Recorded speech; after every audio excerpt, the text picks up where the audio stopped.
Hey, I'm back with another video. It's 1:42 p.m. It is August 16th. It is Friday. Is it Friday? Let me just double check, right?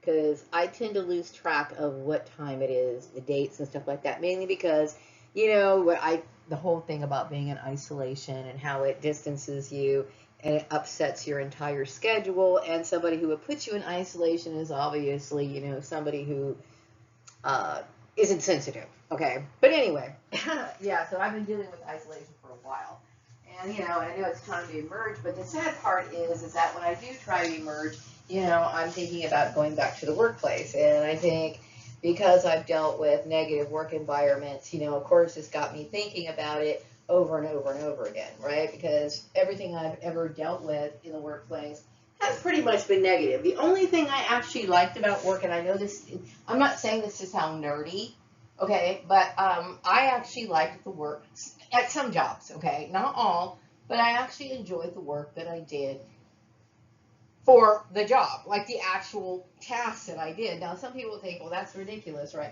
Well, you got to understand, for someone like me, I don't have much of a life, right? I mean, I'm being honest, okay? I don't, okay? And so I need everyday challenges. I need something that's going to stimulate my mind. I need something to do, right? And it's not just about, I mean, okay, it is about keeping a roof over your head. I kid you not. I mean, really, it is, okay? But it's also about, making the best use of your time and doing so in a way that you find entertaining. Yes, work can be entertaining. It truly can be, right?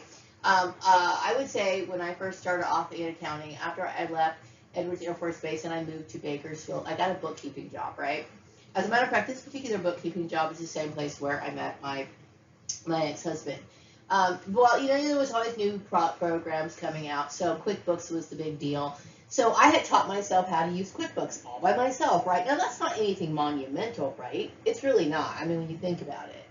But still, I found it enjoyable coming to work every day, processing, payables, entering stuff, and really wanted to learn more about the program. Now, I would say, now I'm not really, I mean, well, that's beside the point. The point is that, I enjoyed having little tasks, little duties, challenges. I used to love like unraveling reconciliations and stuff like that as I got other jobs. Okay. So that part I enjoy. And I think some other people enjoy having these little tasks to do, these duties. If they can focus on their job, get things done, and move on to the next assignment, for me, I can't speak for everyone, but I always had a sense of accomplishment, right? And which made my day fulfilled. And I think that's what would make me excited, right? Because you have to understand, for someone like me, and I would also, I think when I also say this, I can include my father as well. Okay, me and my father have been bullied in so many institutions, and there were so many things that we never got to do in life. Okay, and of course, I had mentioned, I missed out on the prom, I missed out on a lot of things, and had to walk away from things that I would start doing, trying to do something to improve my situation. And guess what? I was always dealing with the perps. I was always dealing with the bullies. I was always dealing with this, and I could never stay in that environment. So it's always been something negative, right? So for people like me and my dad, work becomes a little bit more to us than just something that a lot of people look at. Like it's just this means to an end. Okay, we actually enjoy the things that we do. Okay, we actually enjoy the things that we do. Okay, and I would say that given the opportunity to have a good environment, I personally think that the majority of people would feel the same way. If you put this into perspective, okay, everybody's got their reasons as to the kind of job and the kind of work that they do, whatever, okay? And, there's some people who put and devoted a lot of time, either studying, working, whatever, building their careers up because they chose a certain field. Now, I'm going back into the workforce, and I have, a range of skills that I guess I could use. I didn't expect to have to go back to the 9 to 5 or ever have to think about working again after last fall, but it seems as though, this is how bullshit works when it comes to dealing with being human trafficked and having your life thrown up in the air. But anyway, so I have to think about these sort of things all the time. And I have to say, I get very nervous, agitated, frustrated because I have to deal with an environment that has always been negative. Now, let me go back to the conversation about people having a decent work environment, okay? Now, I really do think that my father used to tell me that he enjoyed his job. He said it was nothing but fun to him. This is the truth, okay? And then, of course, people got psychotic and evil towards him and whatever and made his life a living hell, right? But I always felt the same way. I always felt the same way. It was like, to me, I would stand back and I would look at my bank reconciliation. I would pat myself on the back, do a little jig, And sometimes I would reward myself. Like if I finished my work early on Friday, I would think, I'm like really gonna reward myself. A long time ago, I used to drink beer, right? I'm like, I can't wait for that beer because I felt like I earned it. Okay, I'm a very disciplined person. I have a party all by myself. Okay. Maybe I'm a little nerdy, okay, but that's the way it is. Unfortunately, there are people like me who really do love their jobs. They love the little things that they get to do. They appreciate it, okay? They are grateful to have a job, okay? And all they want to do is do their job instead of having to combat, negativity, get involved in an argument, get involved in drama, dragged into drama, be in a competition. We're just trying to enjoy our goddamn day, okay? That's all we're trying to do. That's all we're trying to do.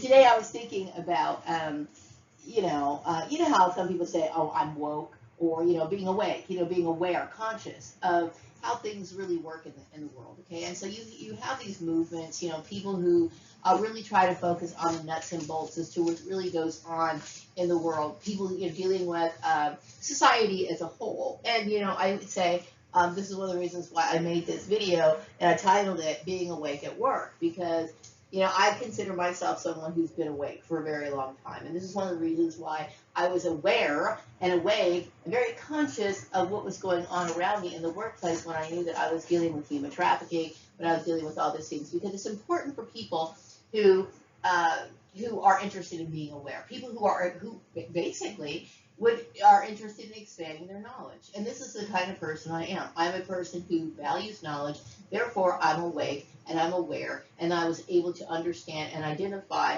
this little program that I was thrown into that related to human trafficking. Okay, well now, I think a lot of people are waking up to, this whole thing about being awake, the wake movement. But now the wake movement is moving into the work environment, okay? Let me explain what that means, okay? Because a lot of people, for years have been putting up with bullying bosses, okay? And some people thought, okay, well, he's a little bully. And some people have dealt with all kinds of harassment, whether that be sexual harassment, racial harassment, or whatever. But I think, because of the issues of human trafficking, because of the issues of people and their weird kingdom stalker spouses and everything else that goes on, in the work sector, people are starting to wake up to these issues, right? They are. They're starting to talk about things like narcissistic bosses. They're talking about things like, human trafficking, being gang stalked, workplace mobbing. And that's one of the indications that you're being stalked. If you're dealing with workplace mobbing, I'm not saying that it can't happen, just it can't originate within the organization itself, okay? But a lot of the times, especially if you notice it, it's been going on in this workplace, it's been going on in this workplace, the next place you try to go to start all over again, to have your clean slate, which you deserve, right? Which you're entitled to, and they continue to play their stupid monkey games. This is what we're talking about, okay? So now I wanted to talk about, the first thing I wanted to talk about was narcissistic bosses, and I also thought it was important to talk about and how it ties into being awake at work, right? There's all kinds of online platforms now. People talk and are very open about reporting companies that do not treat their employees well. Not just, when it comes to keeping their employees, content within a work environment. It's also talking about, how they provide customer service outside of their company, how they represent themselves. It's important to understand, that a company should treat their employees well. Okay, when people are content at their desk, doing their little stuff, having their little day, making, being happy, processing payables, or maybe they're, writing a letter for the company or resigning something, whatever it is that they do. Okay, they just want to do so in peace and be able to focus on the work that they have always envisioned themselves doing. Hopefully they're not being stuck in the wrong jobs, okay? Ideally, whatever. But anyway, we have these issues with things like narcissistic bosses, okay? People who like to stir up the troops, okay? What I mean by that is in a work environment, you should never see a boss encourage anger or direct anger, frustrations, any sort of issues, and blame it on one employee and then grab all the other employees to bully that one employee. Now, I have seen this sort of management type, what do you call it? I wouldn't call it a skill, but I would say it's a management technique of some kind. It's a management technique of maybe trying to stir the pot or gain favor. A lot of managers or people in management I've seen, okay, like this went on a lot over at the Farmer's Place, where we had management would feel as though they needed to create drama to be what we call the center of attention, so they had to create enemies and victims to do that. Oh, let's focus our attention on here. It's okay to bully this person. When the manager says or implies or encourages, whether that be overtly or covertly, to bully somebody, okay, that's a bad manager. And these people need to start being held accountable for the kind of stuff that they do. This is why I'm talking about things like, reporting things like on Glassdoor. Really, I think there should be websites about people who practice unethical practices, and that there should be ways to report them. There should be ways to report them and stop their shit right then and there. Okay, their behavior plays a major role in the operation of that company and the longevity of the employees being there. You know what I mean? But they should be held accountable. Also, I think in order to be awake in today's world, in the workplace, okay, and this kind of stuff has been going on for a long time, okay? I mean, it's not new to have people who like narcissistic bosses, okay? But now people are starting to see the tie-in, okay? And I've been doing videos for a long time, talking about how laws, how our rights, how it's important to have, a good work environment. A lot of people, this issue of human trafficking and people being bullied at work, there's all kinds of YouTube videos about people dealing with narcissistic bosses, being workplace mobbed, and all this other stuff. So people are slowly becoming awake, aware, woke, whatever you want to call it, conscious of these sort of companies that are basically serving as employment mills. Now, when I talk about employment mills, I think I did a video yesterday and I was talking about how people get assigned jobs, okay, knowing good and well that they're only going to be there short term. I'm not saying they do, okay? I'm saying that they get, because they have handlers, people like kingdom spouses that they never asked for, and stuff like that, that get put in jobs, and it's only there for the short term, okay? Now, I understand, some people, it's been, what do you call it? When you reach statistics, most people have been staying on the job for about 2 or 3 years. Is that based on, I'm trying to figure out the tie-in. Is this based on human trafficking? Because I know a lot, in a lot of cases, they might put a woman in a situation where she's in this job. And the only reason why she's in this job is because they're hoping to have somebody hook up with her or whatever. Okay, and then after that, if that doesn't work out, well then, she gets laid off, terminated, whatever. Okay, so then this lady's waiting around for the next weird stalker kingdom spouse to come along and supply her employment. Okay, this is no way to live for a woman.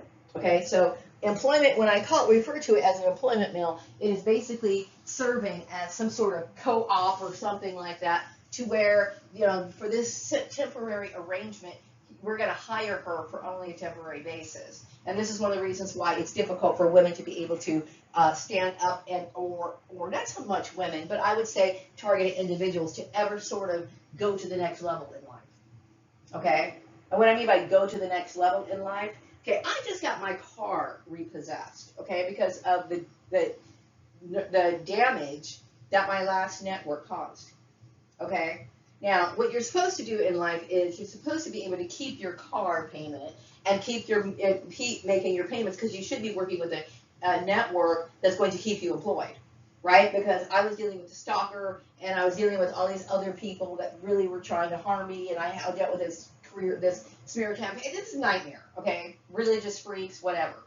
Okay, but employment mills are you know, you're set up in a job, right? And it's not like you are really a part of the company. You're there because for a reason, for a kingdom spouse, for political reasons, for being stalked, for being bullied, whatever you're set up there for. So then when you're there, and like you might be there for maybe like a year or so, you're thinking to yourself, oh, okay, you know, I've been here for a while, and you know, now I'm thinking about maybe, and I'm not, I mean, I'm probably never going to be able to buy a house, right? But you might consider buying a house, right? And so you go out and you try to buy that house, and the next thing you know, you're laid off. Okay, because this is the kind of control that people have over your employment. So where does this tie into the employment mills is that people should be aware that short-term employment a lot of times is wired into the system, so you need to protect yourself, right? You need to protect yourself. I know it sounds like really, it's disappointing, but it's very hard to ever take yourself to the next step. So you'll notice I'm always in survival mode. I'm a minimalist, okay? Some people, and see, the funny thing is, when I was dealing with my targeting from these people that were bullying me, being nosy, thinking that I had too much, and, you know, being angry because I had secondhand items, being angry because I go to the 99 cents, they actually thought that I actually had too much. Whack jobs, weirdos, okay, so yeah, you know, I'm talking about being stalked at work, dealing with the employment mills, all kinds of strange stuff.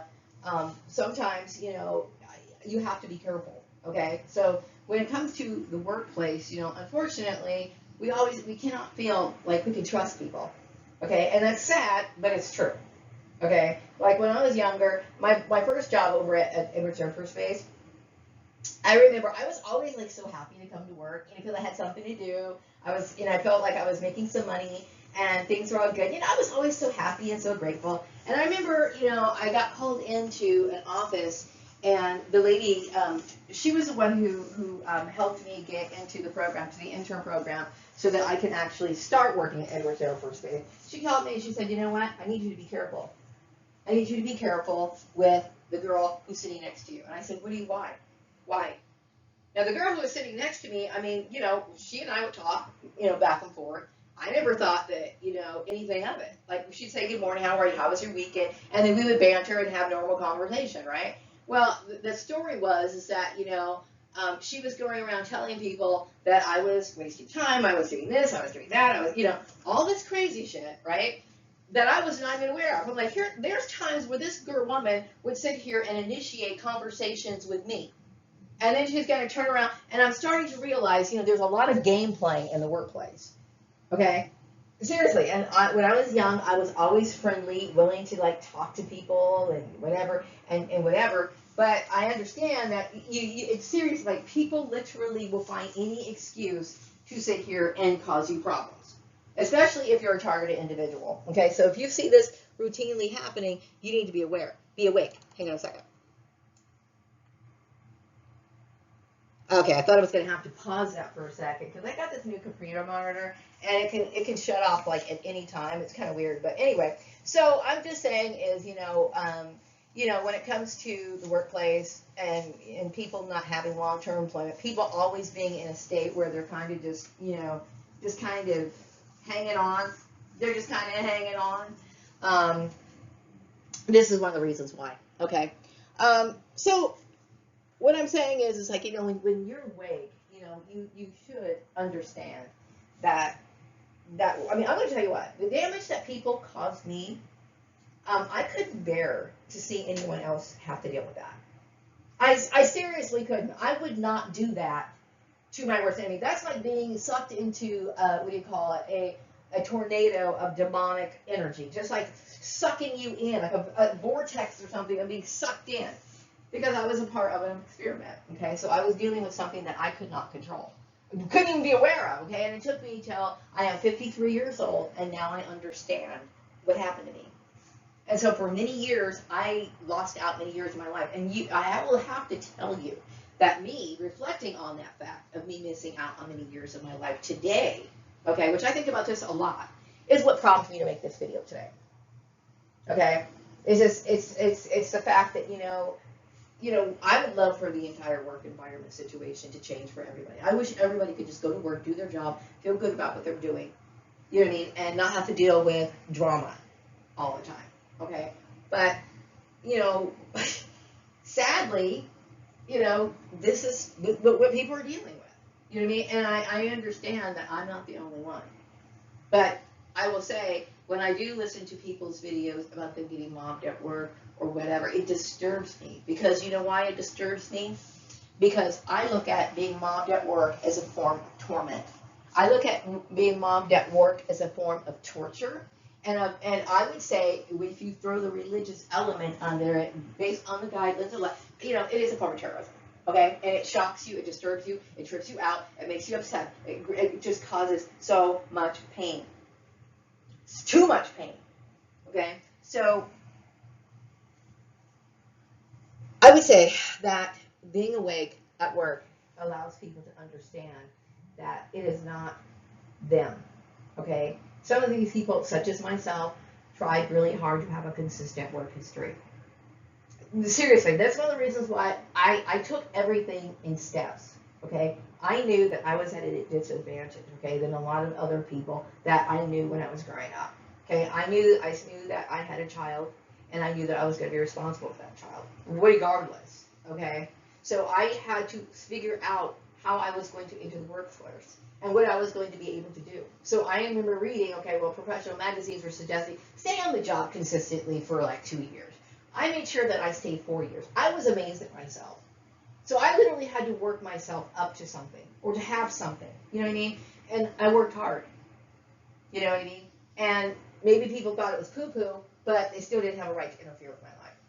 Okay? People's lives can be knocked down.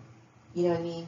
And because people play these sort of games, I feel as though employers need to start being held accountable for the kind of pain that they cause. You know what I mean? And I know that people can get reported on things like Glassdoor. There's all kinds of ways to do it. So I'm saying is, if you feel as though this sort of stuff has happened to you, and you feel as though this is, you've been affected by this, okay? Mistreatment at the job, excessive, okay? I mean, I understand disagreements occur, and you have to be able to decipher, like, what is shocking, what is causing you, if it's causing you deep psychological distress to where you're having problems sleeping, it's affecting your life in some way, you're developing chronic mental illnesses here and there or whatever, you deserve some sort of compensation. You deserve some sort of compensation. And by the way, I have mentioned the fact that I should have sued all these damn people. Okay? I deserve millions, okay? And I'm sitting here unemployed. I'm sitting here unemployed because of their Nazi experiment. You know what I mean? Whatever. Anyway, but they need to be held accountable. Anyway, when it comes to gossiping coworkers, I think it's really important to understand that. And the same person that was sitting here telling on me over at Edwards Air Force Base would always gossip to me about other people. So what I'm trying to say is, it's like, I know you think that if you participate in workplace gossip, that now you're getting in the in crowd. I will tell you, a gossiper doesn't have any loyalty. They just gossip just so they can get along. It's a part of their daily regimen. They don't think really about any sense of sincerity, protection, or loyalty to whoever they're talking about. So chances are they are talking about you. Okay? And also, I would say, when you start dealing with gossiping at work, it's almost like, there's a lot of people who were gossiping at work, okay, when it came to my case, okay? People gossiping, maybe even kind of conspiring against me, okay? But I do think there's a lot of people who were gossiping at work and carried along my targeting that was really a part of a genocide plan, right? Right? And it all starts through gossip. It all starts through gossip. So always be careful and aware of gossip. Out of the blue, out of nowhere. You know what I mean? And decipher, how damaging is it? If these people are talking to me about somebody, and I know that it can affect their long-term, well-being, is this something I should engage in?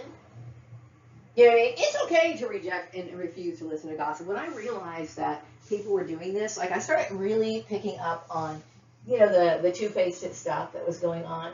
I remember somebody, you know, because the thing is, when I started realizing that I was a target individual, I realized that people were like really sick, like they really had it in for me, right? But they would still want to make conversation. Some of these people would still want to make a conversation or talk to me about what so and so did to that bothered them. And I remember telling this person, I said, you know what, I really don't want to participate in gossip. I'm not going to participate in gossip. And they probably hated me even more for that. Well, too bad. Too bad. I also remember when I was working over in Chatsworth, you know, I was trying to, you know, it took me a long time. It was like a lot of trial and error to figure out that I was dealing with not just people who, I wasn't dealing with people who were just like respectful. You know, like if I accidentally did something that could have been inconsiderate to somebody, and, you know, inadvertently, you know what I mean? Like sometimes you might talk to somebody and say something across the room, and maybe a person might feel uncomfortable that you are speaking to them because it's drawing them attention. Like, you know, if you say, hey, Anne, can you go ahead and like hang up your coat because you left it in the thing. That, something as simple as that might embarrass her. So she would have preferred it like if you went over to her and talked to her privately, right?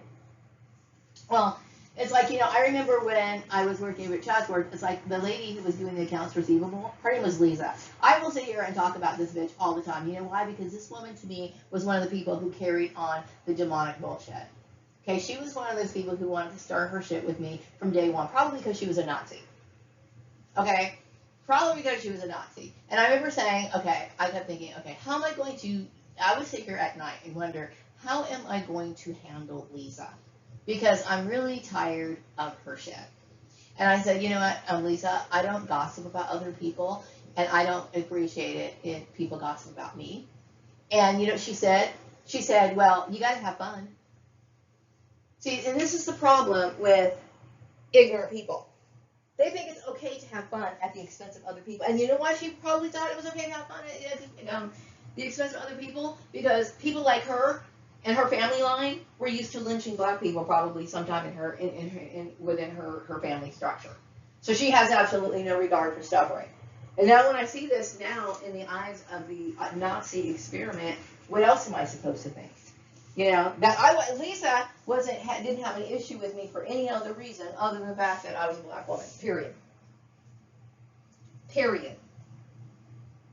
Okay? So I'm tired of dealing with people's crap. So people need to understand. It's not just about gossiping about different races. It's about anybody. It could be about, you know, the guy who wears glasses, a Coke bottle glasses. It could be about anything. It's like, when it comes to work, I take my job seriously because that pays my bills. Okay? And so I didn't appreciate people like that woman causing me problems at work. And the fact that she was basically saying, hey, you know what? It's fun to talk about other people. It's fun to make other people uncomfortable. It's fun to get people to lose their jobs. This is the kind of stuff that she would do. Okay? I didn't think that Lisa was a good person. Now, I know that Lisa probably had an issue. And see, they try. When you are a target individual, they are desperate to find some reason why you cannot have a job. Okay? And I'm talking about when you're racially targeted. Now, I'm going to say flat out, 100%, I was racially targeted.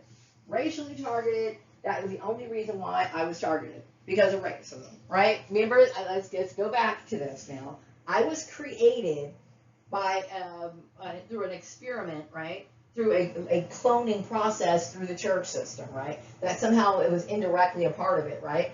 And then so I was cloned, and Joseph Mengele was associated with it. And then, you know, same thing with my dad. My dad was hired at Employment Mills, and then, you know, he actually ended up working for NASA for a very long time, okay? But of course, you know, there was a lot of bullying, and then they took that bullying out in the street, right? So it's like, you know, we know what it's like. I now looking back at this whole situation and seeing the Nazi tie-in, right?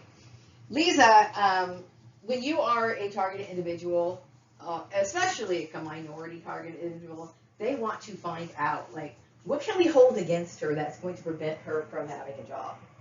And so they come up with these little accusations. Now, I think some people were talking about me because, you know, I'm somebody who, I'm somebody who, when I say an advocate for marijuana, I don't mean like I'm out there like with posters and signs and telling people they should try it or whatever, but I understand that, you know, marijuana is illegal in the state of California. Okay? So, they will sit here and try to use this as an excuse or whatever. Now, once something becomes legal, it kind of becomes an issue where it's really not worth talking about anymore. It's not something that, when I talked yesterday, or was it the day before, I talked about people, putting people on watch list unnecessarily. Now, I will say, when I was working over in Chatsworth, I admit it. Marijuana was illegal, but that wasn't one of the years that I was smoking marijuana. It wasn't. It was very difficult for me to obtain that when I was working over in that area. So, but my point is, it's like, I remember smoking marijuana for many, many years, okay? But that particular year, I don't really remember doing that. The reason why, because it was very difficult to obtain, and it wasn't, whatever. So I don't know. I know that that was one of the issues that was brought up. I don't know. But what I will say is that I noticed that in my targeting, white people could do whatever they wanted to, right? Because my brother-in-law was also a part of this campaign, and he would come over, and it surprised me that he was smoking fucking marijuana at my sister's house, right? But he was quick to sit here and point the finger at me. So I realized it's like, okay, this Nazi thing worked itself even into my family. Because I had mentioned that, I come from a mixed race family. Like my adopted brothers and sisters, they married white people. You know what I mean? And it's like, it's so sick and so twisted, like I can't even tell you. So I had Jim Culligan sitting here jumping on my case, telling me, persecuting me because he hated me anyway. You know why? Because because of the Nazi experiment, I was supposed to be some other spirit weirdo or whatever. You know what I mean? The whole thing was sick. Very sick. Okay, so what else do I want to talk about? Hang on a second. Hang on. Okay, the reason why I'm making so many pauses is because, like I said, it's this computer screen, and I had to make sure that it wasn't going to just shut down on me. Okay, no, it works fine. It's just that if you're not like, doing anything with it for a few seconds, I'm sure there's some way I can configure this to make sure it doesn't do that. But I just got it recently, and I'm not really real well familiar with it. And mind you, I got it secondhand, so just let me know that. Anyway. Let's see. Oh yeah, okay. So gossiping coworkers, not everybody is your friend in the workplace. Okay, not everyone's your friend in the workplace, and I understand that. So it's like, you just got to be very careful. And a lot of times people do have agendas. You know what I mean? Like when we talk about issues relating to targeted individuals, some people have their issues. You know what I mean? If they're gossiping about somebody else, sometimes you never know. People have make up all kinds of elaborate, what do you call it, traps or elaborate, traps, gaslighting that goes on in the workplace. And sometimes when an employee is sitting here talking crap about somebody, they might be dragging you into a hate campaign that you don't really want to get involved in. Okay, so, you decide how you proceed with gossip, all right? But I'm just telling you that generally this is just one of the things that creates a toxic work environment. And eventually, people, it starts off with gossip, then it starts, with people walking around, hovering over this person's desk. And then, I will tell you that when the angry mob starts to form at work, it becomes uncontrollable. Okay, it becomes like pathological, just like what happened over at Murray Family Farms place. Okay, same thing that Karen Johnson allowed to happen at her other place. Okay, and who do you blame? You blame management. Okay, or is it okay? And I can also blame the bigger people who got involved in this. Okay, the Nazis who created the program in the first place. Okay, but then again, isn't it shocking to know that these people who hired you, who smiled in your face, were really Nazis? Doesn't that send shivers down your spine? Think about it. And I'm sure there's a lot of people of color, of different races, who could think this, who also come to that realization. It's like, shit, whoa, yeah, right? Okay, so anyway, competitions, right? Now, like I said, me and my dad, we're the nerdy two. We loved going to work. We thought it was fun. We really did. We really looked at work as fun. Fun, fun, fun. Okay? I like sitting behind a desk, doing whatever it was I was doing. Okay? Challenging myself. I was really excited about that. You know what I mean? I would say a lot of my learning, my training, when it came to doing different aspects of accounting is something that I would take on myself. I would ask people, okay, if you're not going to do that, I'll do it. And I started learning myself and just picking it up as I went along. Okay, all out of my own enthusiasm. All right, now, and the fact that I always wanted to make sure that I had a job. I always wanted to be able to say, okay, I know this skill. Okay, Now, as I'm sitting here trying to make myself job marketable and keep myself above water, we got people who want to come in and then create competitions. Okay, I'm not interested in competing. Okay, but I cannot tell you how annoying it is when people want to compete with you, and all you're trying to do is make the best of your day and make your money at the same time. See, ideal. That's why so many people, like for example, some people, who go so far to get their master's degree. They want to be able to have what they call, they're doing everything they can to possibly have some sort of work-life balance. They're hoping to get into a job that they like. Okay, there's some people who spent money to do this, and then here comes somebody wanting to cause their bullshit with their stupid competition and their stupid drama and everything else, and everything that you work towards is just fucking crumbling. Gone. All because of their childish competition. But mind you, I understand that the competitions that were going on in my workplace were bigger than me. Okay, and it was bigger than the employees that were going on, that was in the workplace. Okay, but still, it kind of tells you a lot about the people that were in your work environment. It's like all these years I was dealing with Nazism, and I had no idea. And then, I was thinking about how when I had mentioned that I was reading a book about Nazis or something, right? And I told Steve Murray about that, and he was like, "That doesn't sound like something you'd read. That doesn't sound like something you would read, right?" And I was like, "Oh, how in the world would he know what I read?" I didn't know all about all of this when I got hired. Like I said, I didn't even know anything about being cloned or nothing, right? But now I'm thinking, oh, dude, that dude was like the epitome of a Nazi. That's why he was acting an asshole. And you know what? I do think he probably had some like demiurge bloodline or something, because I tell you what, that dude was sloppy in his way of trying to hide his little covert operation asshole. Anyway, gossiping coworkers are generally going to have agendas. When it comes to competition, they do so in a covert manner, and then sometimes it starts becoming, like I said, when it comes to the pathological sickness that comes over mob behavior, it goes from covert to sometimes outright obvious. Okay, like a good example would be how they pitted that girl over at Murray Family Farms against me, the Selena girl. Now, today I was shocked. You know why? Because I would know better to create a racial issue like that out in the open and being so obvious about it. Okay, out in the open and being so obvious about it. Okay, but see, we got the demiurge bullshit going on. We got the demiurge brain, and they don't think about those sort of things. It's like, dude, you should get a lawsuit. And when I confronted Steve Murray about his bullshit, right, he sat here and like got angry with me. He got fucking beyond angry with me. And it's like, he went from that dude that smiles on billboards and trying to like tell people that he was some sweet guy who just works on a farm, right? That hometown dude that works on a farm. He went from that dude to a fucking goddamn Nazi. Just like that. Okay? So it's like, his competition, when you see through these demiurge type people, it's like they get explosive. Okay? But the competitions is what starts it. It's part of the program, right? So it starts like, okay, for example, I've always loved clothes, right? But I would say when I worked at Murray Family Farms, I was wearing jeans a lot, right? And then they sent the girl, Selena, to compete against me. Now, Selena and I were totally different. I am more open-minded, free-spirited, and I would say that the little girl, when I was working over there, she was more like soft and pretty type. You know what I'm talking about? Like the kind of person.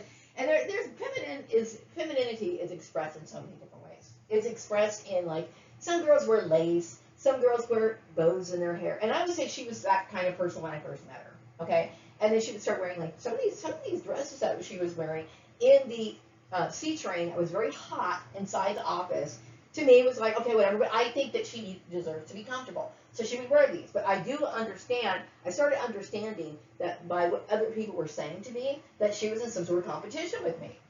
And most of the time, like I said, it was for me, it was jeans. Jeans, sandals, maybe like a tank top or whatever, okay? And don't get me wrong, every once in a while, I would wear a dress, okay? And I would wear skirts every once in a while, depending on what time of year was, okay? But I kept thinking, okay, and then people were coming around saying, hey, people were taking credit for my work, and they were also coming around, implying stuff about how smart Selena was, right? And I kept thinking, yeah, Selena's a good team worker. As a matter of fact, I trained Selena, right? So then it started becoming more obvious about, Selena and her mother and how Selena was white and Selena was German and all this other stuff. And I kept thinking, okay, now it's getting obvious, okay? And I remember, like, we had the manager, he was a white manager, he was having a relationship with the girl over in the office, and I thought that was kind of weird, okay? But he just flat out told me, this is about racism, basically. He didn't say that, but he was constantly saying that the reason why Selena was better than me, right, is because she had a white mother. That's exactly what he said, right? And I was like, what the fuck is going on? Why is he saying this? And I knew he was saying it because, I understood, like, when I started working for a lot of the companies here, that there was, what do you call, a lot of unprofessionalism. Not just when it came to racism. It's just, a lot of people do things that, whatever, they don't know. Fine. Okay? But to me, it's like, if you're in a manager's position, you should know better. But you know what? It didn't matter. Because the entire company was like this big Nazi company, right? Ooh, I didn't know, had no idea, right? So, it starts off with these sort of stuff, implying stuff, pitting you against another person. I'm not in here trying to compete with anybody, all right? And like I said, it starts off subtle. Like, you come to work one day and maybe you might be wearing something that looks, nice, okay? Whatever. So the next day, they come in wearing nice. And there's nothing wrong with that. You know why? Because sometimes it encourages other people. Like, hey, that's kind of cool. I want to try it. But she would wear things that were completely opposite of me, right? Completely opposite. And that's nice that she's wearing that, but I wouldn't wear that. And I don't think she would wear the stuff that I would wear. But still, there was always some sort of comparison. So what are you comparing? You're comparing our race. Period. Okay? So they became opposite about it. Saying stuff, implying stuff, talking about shit, whatever. I'm not interested in playing it. Right? So they'll have things like direct conversation. That's how it comes about. Like, talking about race issues in the workplace. Right? When you're standing there, right? Comparing this little girl to a grown woman while you're standing there. And they're bringing in race about it, too. So it's like, this seems like, now looking back, it kind of sounds Nazist to me. Okay, my computer's doing this again. Hang on a second. All right, so yeah, you be very careful about things like, the direct conversation that goes on at work. These are some of the things that are going on in the workplace, okay, that people are talking about, okay? But it's important that people be awake at work. You know what I mean? It's important that people start recognizing, okay, this is bullshit. People need to be held accountable for this sort of stuff. Anyway,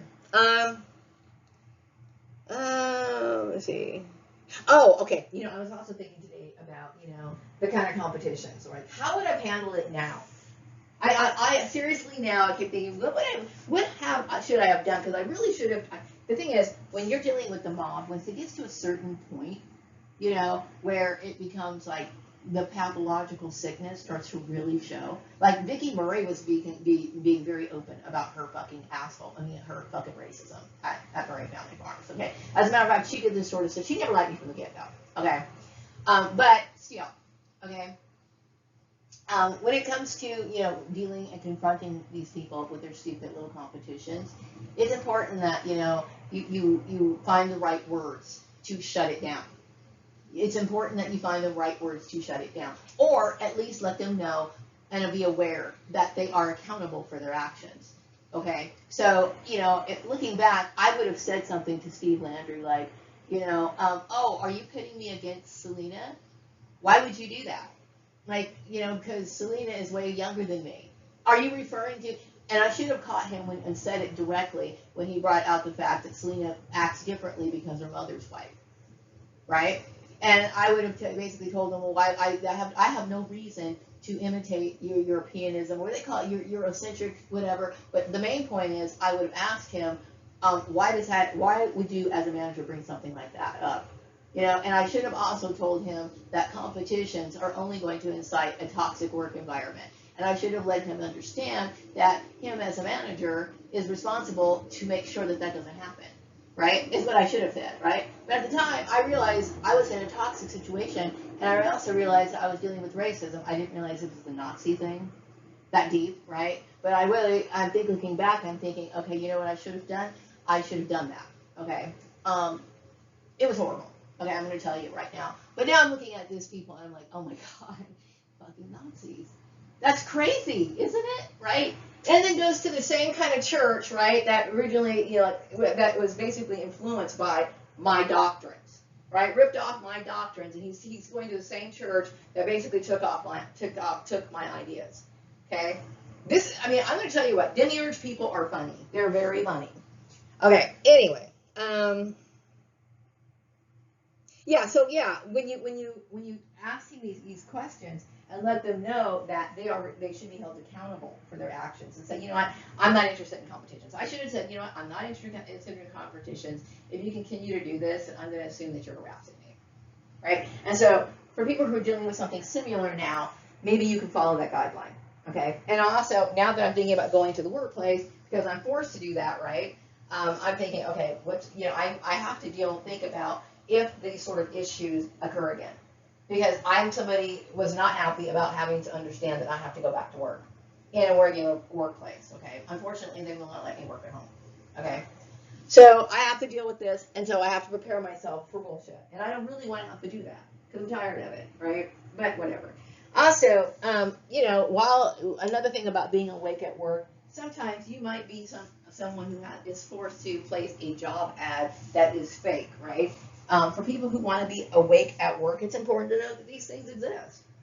You know what I mean? It's important to understand that these things exist. And generally, when these fake job ads are being posted, they're either posted for you just to waste your time, or to interview you just so they can toy with you, or so that they can hire you, and you're basically working for an employment meal. And I'm referring to it as an employment meal because I know good and well it's short term.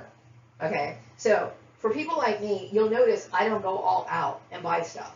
Okay? Even when I was working a good job and I could afford it, I was always like, shit. Okay, don't get me wrong. I did have to anytime you move, okay, I moved into my own apartment when I started working. Why? Because, yes, and I know that these people try to force you into living situations. Okay? They're like, oh, she's a single woman. We don't want her living by herself, right? They're like, fuck, and they get angry because you feel like, you want your kid to have their own life, which is like, no duh. And because you can't trust anybody, because obviously looking back now, I was in a Nazi experiment, right? So I'm living by myself. The minute I got a job, I decided, okay, I'm going to get my own apartment. Why? Because my son's grown, right? This is a few years ago, so I got my own apartment. So when I got my own apartment, generally, it's quite common to have to replace items. Okay, so I had to replace a couple vases. I had to replace a couple, those containers, because I also needed more stuff, right? I needed more like Tupperware type things, that kind of stuff, okay? But I will tell you what, I never went like, crazy. I didn't go crazy buying a bunch of stuff. I didn't think, I'm going to take my life to the next level and go get me a house. You know why? I knew not to do that because I've always been in employment mills. Knowing good and well these people are going to harass me at my job at some point. Okay? This is why I'm a minimalist. This is why I'm a 53-year-old person who never had to deal with my house being foreclosed.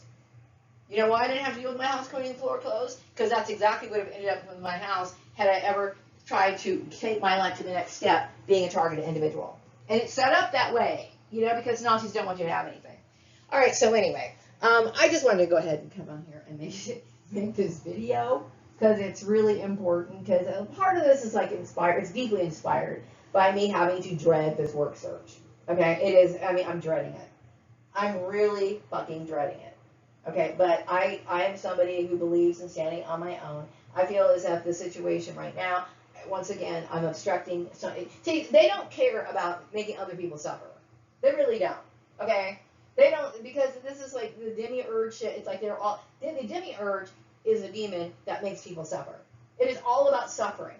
Misery, I think, well, maybe because I'm thinking about what kind of picture I'm going to use for my video. I always try to make the picture that I use, the thumbnail or whatever you want to call it, appropriate for the video.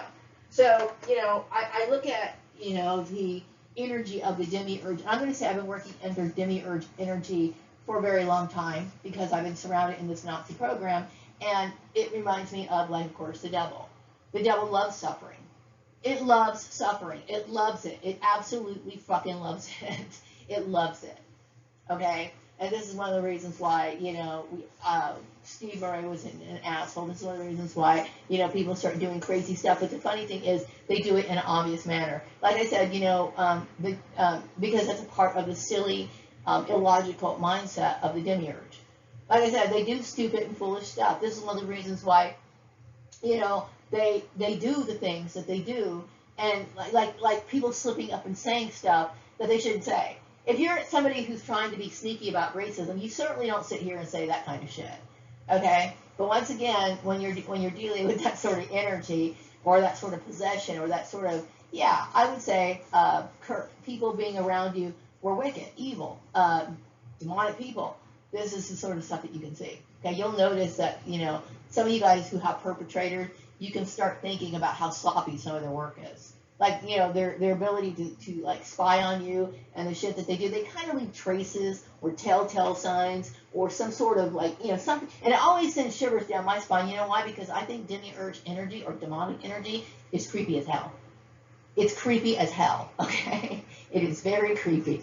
So anyway, I am going to wrap up this video, and I will be back with another video sometime later. I hope you guys will continue to be awake at work if you guys are working, and I do hope that if you guys, some of you guys are looking for work, you know, you guys be aware of things like employment bills. Be very careful when it comes to spending your money.